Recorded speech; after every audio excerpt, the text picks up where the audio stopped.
Isang magandang hapon mga kasari-sari. Ito na naman ang inyong palawin yung tindera si Ate Tintin. At for today's video, pagchichismisan natin mga kasari ang worst mistake ng mga tindero-tindera kaya siya nalugi ng malaki. O masaklap talaga na katotohanan yan. At ang masakit pa mga kasari, no, sa isang iglap lang. O, nang hindi niya namamalayan. So ano itong tinutukoy na Tintin? Kaya umpisahan na natin ang masaya nating chismis. Sa mga nakaranas nito, hindi ito masaya. Pero sa mga nakikinig kay Tintin at gustong magkaroon ng kaunting idea, magiging masaya ang talakayan na ito dahil real talk ito mga kasari. So ano ba yung tinutukoy na Tintin? Gaya ng sabi ko, worst mistake nating mga tindero-tindera mga kasari, no, ay ang madali kang maniwala at mabilis ka ring magtiwala. Oh, gaya ng may lalapit sa'yo, nagpapakilala, ahente daw siya ng ganito, may iaalok na produkto at kung ano-ano pa, anik-anik pa, tapos kinatapusan, hihingi ng down payment sa'yo. So, sa mga datihan ng mga may tindahan, hindi ko alam kung nakarating sa inyo yung mga ganyang mga tao na mahilig manloko.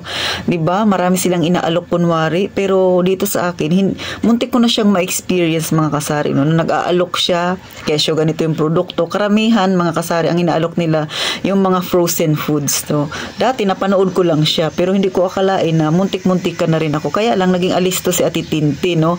Nagsasabi pa lang siya ng ganon, agad ko siyang sinabihan, hindi ako interesado. O ganon agad.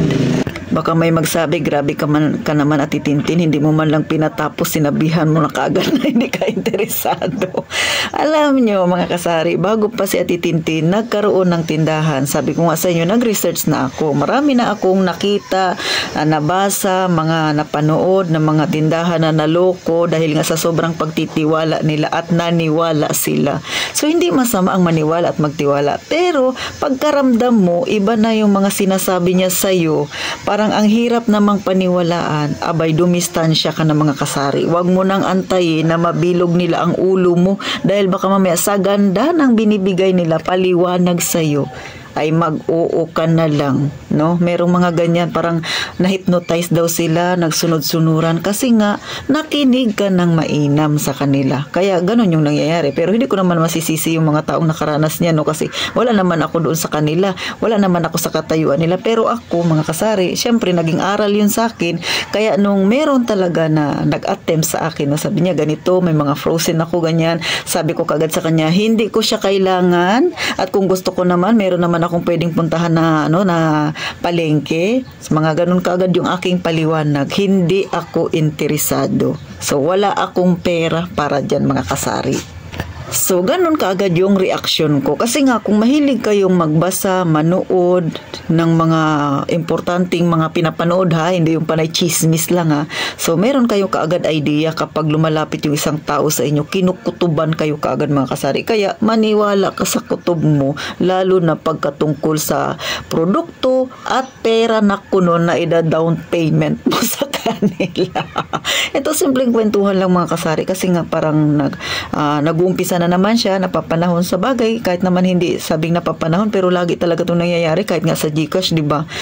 Marami nang pinapalabas na maging aware tayo sa mga OTP, mga ganyan, mga kasari, pero meron pa rin talagang nadadali ng mga tindero-tindera. Sa totoo lang, ramdam ko yung mga yan, kasi nga ako, isa rin ako sa nahack yung aking GCash, mga kasari, at masakit talaga, no? Hindi naman ako mayaman, pinaghirapan ko yung pera na yun, di ba? May pinaglalaanan ka. So, kaya sa mga may mga tindahan dyan na nag-uumpisa pa lang, no, ingat kayo mga kasari kasi talamak talaga yung mga ganyan. Hindi natin maiiwasan. Ito simpleng paalala ko lang mga kasari na sana wag mangyari sa inyo kasi ang bigat sa kalooban yung pinaghirapan mong pera mapunta lang sa wala sa mga taong simple lang yung ginagawa nila para makapanloko, para kumita sila, no, tapos ikaw na nagpakahirap, ganun-ganun lang yung mangyayari.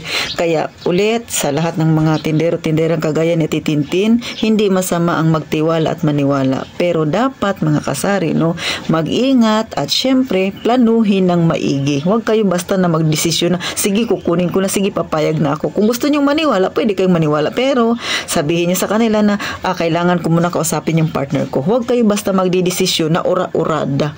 Kasi nga mahirap. Baka sa bandang huli luluha ka talaga mga kasari dahil malaki ang mawala sa iyo. Mas maganda na sabihin nila masyado kang mitikuloso, masyado kang mapanuri. Mas maganda na yun. At least, hindi ka maluloko. Tandaan, mahirap kumita ng pera sa panahon natin ngayon mga kasari. So, paano hanggang dito na lang si Ate Tintin? Kasi nga marami na naman akong chismis na naririnig ukol sa mga ganyan. Kaya mag-ingat tayo mga tindero-tindera. Lalo na ang hirap talagang kumita at syempre naman, tumal is real mga kasari. Kaya huwag kang papayag na mapirwisyo ang iyong negosyo. Magkita tayo sa susunod na vlog na Titintin. Gaya nga ng palagi kong sinasabi, mag-iingat tayong palagi mga kasari.